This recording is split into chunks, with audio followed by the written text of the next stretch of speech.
Good morning guys, welcome to SPTC. आज है Saturday, तो इंडियन मार्केट तो क्लोज है, इसलिए हम लोग बिटकॉइन मार्केट, इथेरियम मार्केट में ट्रेड कर रहे हैं।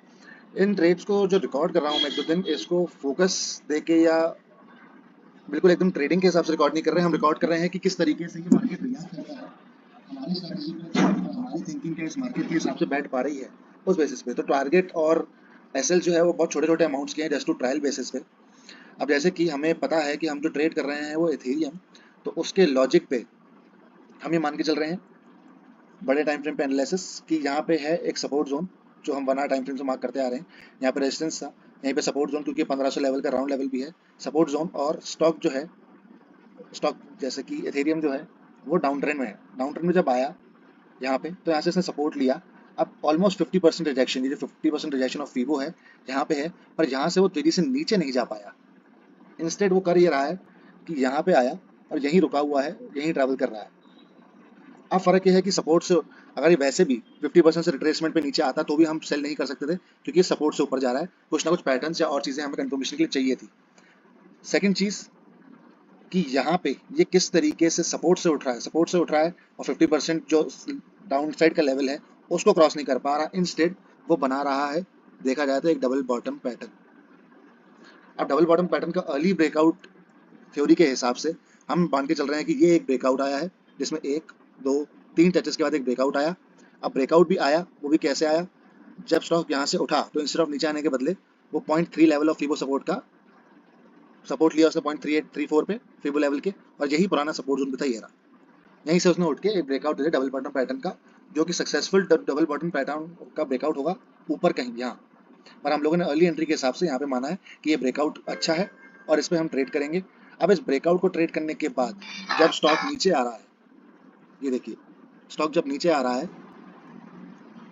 तो जब ये नीचे आ रहा है, यहाँ से ट्रैवल करने के बाद जब उसने ब्रेकआउट दिया और रिट्रेसमेंट के नीचे आ रहा है, तो 0.2 लेवल जो फीबो का सपोर्ट है वही बनता है इस ट्रेंड लाइन का रीटेस्ट। अलॉन्ग विद यहाँ पे दिखती है हमें कुछ विक्स जहाँ पे बायर्स ऊपर ले जाने की कोशिश कर रहे हैं।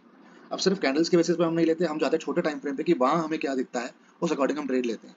तो छोटे टाइम फ्रेम पे हम लोग आते हैं तो हम देखते हैं कि स्टॉक यहाँ पे कहीं हमारे एरिया में रिएक्ट कर रहा है। जब हमने स्टॉक को अंदर टाइम फ्रेम पे देखा तो यहाँ पे कहीं था, तो हमने देखा कि जब स्टॉक अप ट्रेंड में है, यहाँ तो अप ट्रेंड में है, एक रिट्रेसमेंट पे आया। अभी रिट्रेसमेंट जो है ये तेज भी है, बट स्टिल इस रिट्रेसमेंट को देखा जाए तो यहाँ पे कहीं लगातार ग्रीन कैंडल्स आई है जो कि इसको ऊपर ले जा रही है। मतलब ये छोटा सा सपोर्ट तो है, पर फिर भी स्टॉक यहाँ पे सपोर्ट लेके इतना सा रेजिस्टेंस रिजेक्शन फेस करके नीचे गिर सकता है।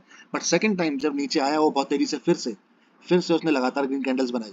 तो इंस्टेड ऑफ डूइंग यहाँ पे सपोर्ट लेके रिडक्शन लेके नीचे गिरना, उसने किया सपोर्ट, सपोर्ट लिया, फिर नीचे आया, फिर सपोर्ट लिया, और फिर देखा जाए जब फिर से तेजी से नीचे आया, फिर तेजी से ऊपर उठ गया ग्रीन कैंडल्स के साथ। मतलब पहला रीजन हमें मिलता है कि ये जो सपोर्ट जोन है ये अच्छा खासा सपोर्ट जोन है, बायर्स यहाँ पे प्राइस को रोक रहे हैं, तो इस सपोर्ट को हमने मार्क किया।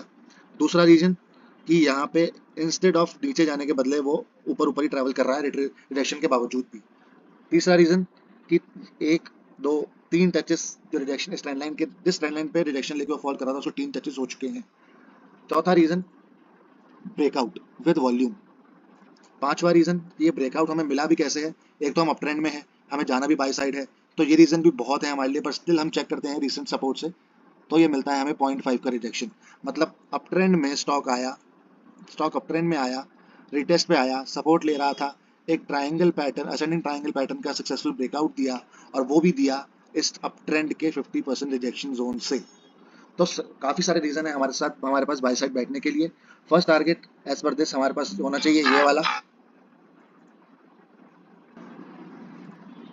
तो एज पर ऑल दिस हमारे टारगेट्स होने चाहिए, जब ब्रेकआउट मिला है हमें तो हमारे टारगेट्स होने चाहिए कि अगर यहाँ से कहीं ब्रेकआउट मिला है तो ये तो रिजेक्शन जोन नहीं मानेंगे क्योंकि यहाँ से नीचे नहीं गया है। पहला रिजेक्शन जोन यहाँ से आया, फिर इसके ऊपर का रिजेक्शन जोन आया, पीछे से देखें तो यहाँ कहीं पर, यहाँ पे एक गैप है जो कि एक अपॉर्चुनिटी हो सकती है इसको फिल करके नीचे गिराने की। तो उस गैप फिलिंग को हमने टारगेट रखा है विद आर रेशियो ऑफ 1.17, क्योंकि अगर यहाँ पे स्टॉक सपोर्ट ले रहा है, यहाँ पे स्टॉक बार बार सपोर्ट ले रहा है और किसी तरीके से उसको ये आके भी तोड़ देता है, तो हाई चांसेस कि वो ये वाले और ये वाले स्टॉप लॉसेस लेके जाएगा। तो इन दोनों के बीच में कहीं एक गुड वॉल्यूम कैंडल के नीचे हमने अपना बफर देके स्टॉप लॉस लगा रखा है। तो लेट्स सी ये रिएक्ट कैसे करता है, वेट करते हैं, मैं अपडेट करता हूँ। Welcome back guys. और सक्सेसफुली हमारा टारगेट यहाँ अचीव हो गया जैसे हमारी थिंकिंग के हिसाब से हमने किया था। वन साइड टारगेट, एक बार भी लॉस को टच नहीं किया। वन साइड टारगेट इसने अचीव किया। एक बार ये वाला फर्स्ट इसका जो हमारा टारगेट लेवल था वो क्रॉस हुआ, जहाँ पे इसने रिजेक्शन फिर से फेस किया था। जैसे ही वो क्रॉस हुआ हमने अपना एसएल यहाँ पे शिफ्ट किया, और फिर जब इसने ये वाला टारगेट भी क्रॉस करा और हमारे टारगेट के आसपास आया, तब हमने अपना कॉस्ट स्टॉप लॉस जो है वो कॉस्ट पे लगा दिया, क्योंकि ऐसे मार्केट में हम लोग ज़्यादा वेट नहीं करेंगे, क्योंकि बड़े टाइम फ्रेम पे स्टॉक अभी भी डाउन ट्रेंड में ही है। तो छोटे टाइम फ्रेम पे हम लोगों ने अपनी सारी थिंकिंग लगा के बहुत सारे पॉइंट इकट्ठा करके वो ट्रेड लिया। वो बहुत सक्सेसफुली काम किया, और ये प्रूव करता है कि जो हमारी थिंकिंग है, जो हम जिस तरीके से हम इंडियन मार्केट में प्लान करते हैं, उसी तरीके से फॉरेन मार्केट भी मूव कर सकता है। पूरी 100% प्रूफ के साथ ये काम करने के लिए हम और ट्रेड्स लेंगे छोटे अमाउंट्स में, ताकि हमारा कॉन्फिडेंस इस मार्केट में भी थोड़ा ज़्यादा बिल्ड हो जाए, फिर ताकि हम अच्छे अमाउंट से ट्रेड कर पाएँ। Till then keep trading, keep recording.